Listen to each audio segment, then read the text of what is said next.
That shifted the artwork from a piece that could have interpretation for the entire community and instead made it a piece of propaganda. This mural, commissioned by a Calgary artist, was up for just 12 hours. And now it looks like this.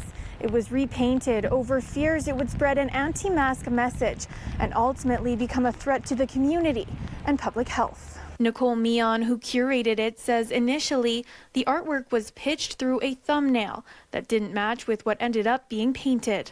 A child in a beautiful, lush garden with a mask blowing from the face of the child in with the wind.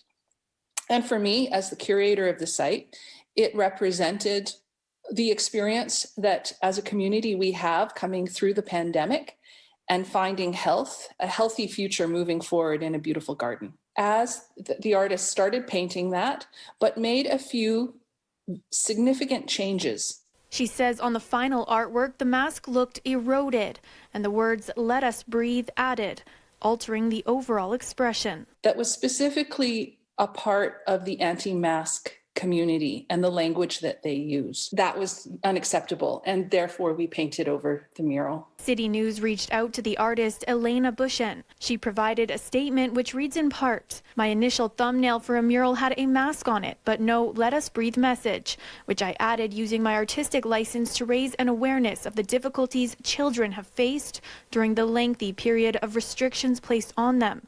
My written proposal also had an explanation on this situation, including a message of how we suffocate our kids both physically and mentally." She says she offered to paint over the words and return the money. Meon said at that point she thinks the art had already made its mark, which is why the decision to remove the mural needed to be made. There's really no way of turning back from that other than to remove what it represented from the site. Meon says the money was not accepted back as they wanted to uphold their end of the contract despite the repainting.